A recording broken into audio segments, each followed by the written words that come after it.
This is Ryan Kaji. The star behind Ryan's World has made a name for himself as the richest kid on YouTube. If you're unfamiliar with Ryan, let me break it down for you. He's the 13-year-old who amassed more wealth from reviewing toys than most adults will ever dream of making in their lifetime. In fact, Ryan was the highest paid YouTuber in both 2018 and 2019, with earnings of $22 million and $26 million, respectively. He was only 9 years old when he hit these remarkable numbers. At the time, Ryan was not even old enough to legally use YouTube. Are you serious right now, bro? Yet he was generating wealth on a scale that rivals some of the biggest adult influencers in the world. Just to give you some perspective, Ryan had already earned $1 million from YouTube by the time he was 6 years old. Imagine that. This little kid was making more money than most professional athletes or musicians. His channel, which started with him unboxing toys, quickly took off and grew into a massive brand, Ryan's World, spanning millions of subscribers, television specials, a toy line, and a slew of other ventures. What was once a simple toy review channel became a multi-million-dollar empire, all thanks to Ryan's natural charisma and his parents' business acumen.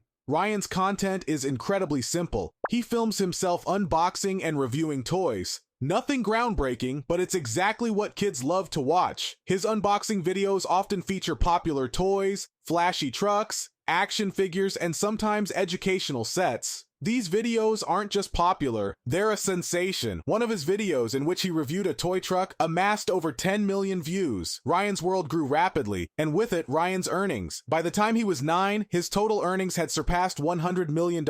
In a world where YouTube stars usually fizzle out as quickly as they rise, Ryan's brand has endured, becoming a household name. It's a testament to the power of YouTube and social media in building unexpected empires, especially for children. Ryan's parents, who were instrumental in building the brand behind Ryan's World, seem to have capitalized on this success. The channel expanded into a range of products, from Ryan's branded toys to apparel, books, and even a partnership with Nickelodeon. To the outside world, it appears that the Kaji family has struck gold, and that gold keeps shining year after year. But there's a problem. Ryan is no longer a child. He's almost 13 years old, and he's still making the same types of videos he made when he was 6. The problem here isn't necessarily that Ryan is still reviewing toys. After all, plenty of kids still enjoy watching toy reviews. It's that Ryan is no longer a kid, and the content he's making no longer reflects who he is. You can see it in his face when he appears on camera. The enthusiasm is starting to fade. His content feels forced, and it's not hard to notice that Ryan is growing up in front of a massive audience, all while his role in the Ryan's World empire stays eerily stagnant. Ryan is no longer the cute 5-year-old boy who enthusiastically unboxes toys for his fans. Now he's a preteen who is slowly becoming self-aware, entering the phase of his life where fitting in with his peers becomes increasingly important. It's also a time where most kids are beginning to distance themselves from childhood interests like playing with toys and pretending to be superheroes. Yet Ryan is still being asked to do exactly that. For most kids, growing up involves finding new hobbies, experiencing different aspects of life, and, crucially, leaving behind the things that no longer feel appropriate for their age. For Ryan, this natural process of growing up seems to have been stifled by the brand that's been built around him. It's almost as if Ryan is stuck in a time capsule, forever trapped in the role of the kid who reviews toys. And while that may have been exciting when he was younger, it now seems like a form of emotional and developmental stunting. One of the major concerns here is that Ryan, like any other child, deserves the opportunity to explore his identity and interests at his own pace. The idea of constantly having to perform for an audience can be overwhelming, and it raises questions about whether Ryan's parents are putting their child's well-being first. Is this content still something Ryan enjoys? Is it still something that makes him happy? Or has it become just another job for a kid who never really had the chance to say no? TikTok has also begun to highlight the growing discomfort surrounding Ryan's brand. If you search for Ryan's World on TikTok, it's hard not to notice that the majority of the content is in the form of memes, jokes about how Ryan, now a teenager, is still acting like a much younger child. Some of these memes make light of the fact that Ryan's parents seem to have kept him in this role for far longer than what might be age appropriate. Many of these memes hit a nerve because they raise an important question. At what point should a child content creator be allowed to stop making kid content? For a moment, let's consider the Gem Sisters, another YouTube family whose channel, like Ryan's, started with content aimed at younger audiences. As the Gem Sisters got older, they didn't stick with the same content that had made them famous. Instead, they adapted, stopped making videos exclusively for young children, and began posting content that reflected their teenage experiences. Their audience followed them through this evolution because they were authentic and transparent about their growth. Ryan, on the other hand, seems trapped in a content cycle that refuses to evolve with him. While the Gem sisters had the opportunity to outgrow their image and adjust to their age, Ryan seems to be locked in a formulaic version of his childhood. It's hard to shake the feeling that Ryan doesn't really have an option to change his direction, especially when you consider the millions of dollars that are still rolling in. As much as Ryan may want to move on from toy reviews, the financial stakes for his family are incredibly high. This raises a more troubling question. Is Ryan's personal growth being sacrificed in the pursuit of more revenue? Ryan's world isn't just a YouTube channel, it's a business empire. His parents have likely invested years of hard work into creating this brand, and as it continues to grow, there's a constant pressure to maintain it. The question then becomes, at what point does Ryan get to step away from his persona as the toy reviewer? Is there a point where the brand's future no longer depends on him playing the same role for years to come? From a financial perspective, Ryan has already made more than enough money to set him up for life, but from a personal perspective, he's been thrust into the limelight at an age when most kids are still figuring out who they are and what they like to do. By keeping him in this role, Ryan's parents may be depriving him of the opportunity to experience a normal childhood and adolescence. Think about the psychological toll this could have on a kid. It's one thing to have some embarrassing memories from your childhood. It's another to have your entire upbringing, your every move, documented and broadcast to millions of people. As Ryan matures, he will likely look back at these videos and cringe, just like any other teenager who has experienced the awkwardness of adolescence. Yet, unlike most teenagers, Ryan won't have the luxury of hiding his past from his peers. His entire childhood will be available for public consumption, which could be incredibly uncomfortable and isolating. Moreover, there's the issue of social development. Growing up in the public eye means that Ryan will have to constantly reconcile his image as the toy reviewer with the person he is becoming. He's already facing the challenge of trying to navigate adolescence, but it's amplified by the fact that everyone knows him as a child star.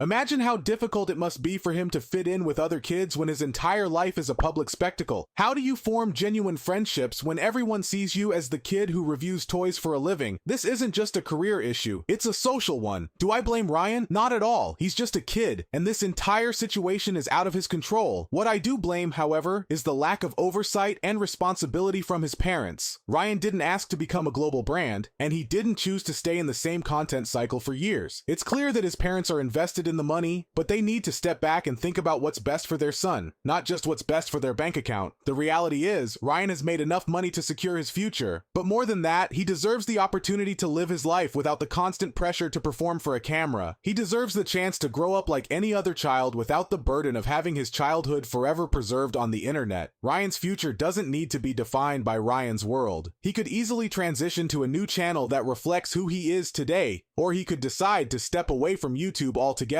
What's important is that Ryan is given the autonomy to choose his path without feeling trapped by the persona that's been created for him. In the end, we all need to ask, should children be allowed to grow up and outgrow their child star roles, or should we continue to exploit their innocence for profit? It's time for Ryan to have the choice, just like any other kid. His parents need to realize that he deserves to experience a normal childhood, free from the constraints of a brand he didn't even ask for. After all, it's not just about money, it's about allowing Ryan the freedom to be a kid. What do you think? Should Ryan be allowed to evolve with his age, or should he continue on the same path? Let me know your thoughts in the comments. Please like and subscribe for more discussions. Until next time, take care.